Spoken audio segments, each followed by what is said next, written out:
আজকে আমরা সব ভাইরে মিলে ঠিক করেছি আজকে আমরা যাবো আমাদের বাড়ির পাশে একটা নতুন পার্ক হয়েছে সেটাই দেখতে। একেবারে সকালবেলায় ভাইদেরকে রেডি হতে বলি এবং আমি নিজে রেডি হয়ে বেরিয়ে পড়ি আমাদের সে পাশের পার্কটার উদ্দেশ্যে, যেটা ছিল আমাদের বাড়ি থেকে মাত্র আধ ঘন্টা রাস্তা।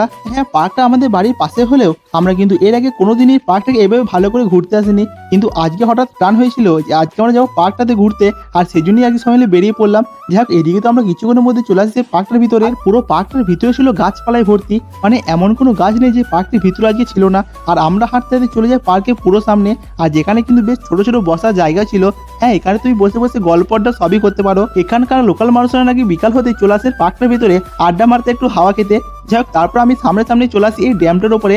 এই ড্যামটা দূর থেকে খুবই সুন্দর দেখতে লাগছিল, তাই আমরা সব ভাইরা মিলে ঠিক করি আমরা ড্যামটাকে দেখতে ভালো করে নিচে যাব।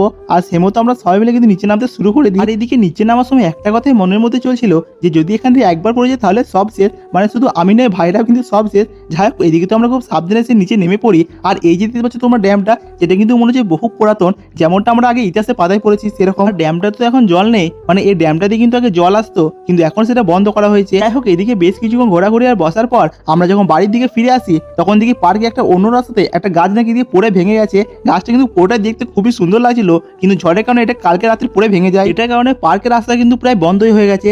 যাই হোক, এদিকে তো আমাদের বেশ কিছুক্ষণ থাকার পর আমাদের প্রায় এখন বাড়ি ফেরা পালা, তাই আমরা সব ভাইরা মিলে বেরিয়ে পড়ি আমাদের বাড়ির উদ্দেশ্যে।